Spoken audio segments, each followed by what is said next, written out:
everyone, welcome back to the Mortgage Reports.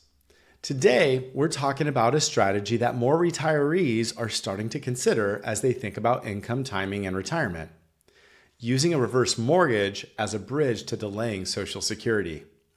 For many homeowners, the biggest challenge in retirement isn't a lack of assets. It's figuring out when and how to turn those assets into reliable income. And Social Security timing plays a huge role in that decision. So in this video, we'll explain why delaying Social Security can increase your lifetime benefit, how a reverse mortgage can help fill the income gap during those early retirement years, who is a strategy makes sense for, and when it may not be the right move. So let's get started. Question 1. Why do some retirees want to delay taking Social Security? Well, delaying Social Security can significantly increase your monthly benefit. For many retirees, waiting until full retirement age or even age 70 results in a higher guaranteed income for the rest of their life. That higher payment can provide more financial security later in retirement, especially as other assets are spent down.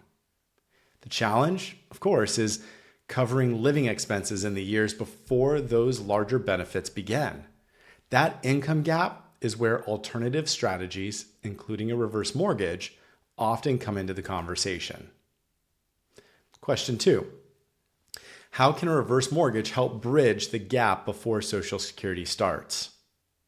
Well, a reverse mortgage allows eligible homeowners to tap into their home equity without adding a monthly mortgage payment. Some retirees use this equity as a temporary income source while they delay Social Security.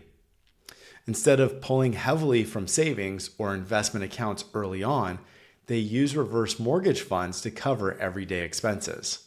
Now, this approach can help preserve other assets and allow Social Security benefits to grow, creating a more balanced income plan over time. Question 3. What payout options are commonly used for this strategy?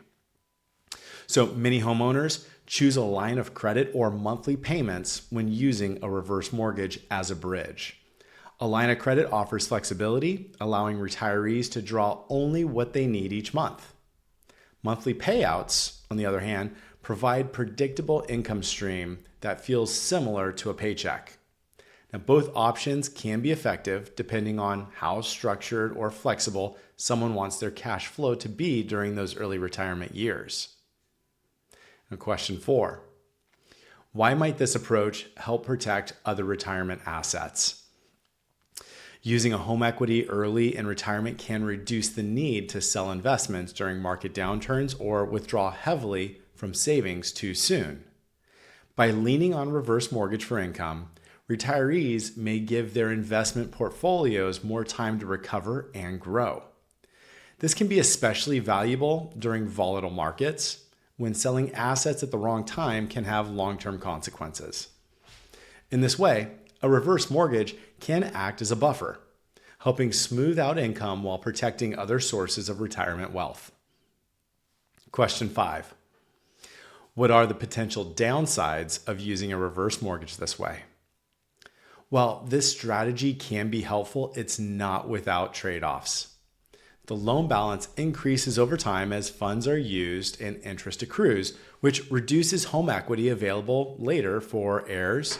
And so homeowners must also continue to pay property taxes, insurance, and maintain the home. Additionally, this approach works best as part of a broader retirement plan, not as a last resort income solution. So understanding the long-term impact on equity is an important step before moving forward. Question 6. Who might be a good fit for using a reverse mortgage to delay Social Security? So this strategy often works best for homeowners who have significant equity in their home, plan to stay in the property long term, and want to maximize guaranteed lifetime income. It can be especially appealing to retirees who value stability and predictability later in life and are comfortable using home equity strategically. On the other hand, it may not be ideal for those planning to move. So let's go over some real life examples. Example 1. Linda retired at 63 but didn't want to claim Social Security right away. She used a reverse mortgage line of credit to cover basic living expenses while delaying benefits until age 70. When her Social Security payments began, they were significantly higher, allowing her to rely less on home equity moving forward. Example 2. Mark and Helen used monthly reverse mortgage payments for several years after retiring. This allowed them to leave their investment accounts untouched during a market downturn and delay Social Security until full retirement age. Once their benefits kicked in, they reduced their reverse mortgage withdrawals and felt more confident about their long-term income.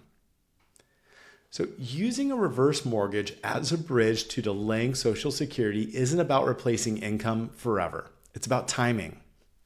When used thoughtfully, it can help retirees create a smoother transition into higher, more reliable Social Security benefits later in life. So to recap, delaying Social Security can increase lifetime income. A reverse mortgage can help cover expenses in the early retirement years. This approach may protect investments and savings from early withdrawals. And it works best as part of a long-term retirement strategy. If this video helped you better understand how a reverse mortgage can support smarter Social Security timing, give it a thumbs up, subscribe to the Mortgage Reports, and tap that notification bell so you don't miss future videos that break down retirement planning in simple, real-world terms. For more guidance and examples, check out the full article linked in the description. Thanks so much for watching, and I'll see you in the next one.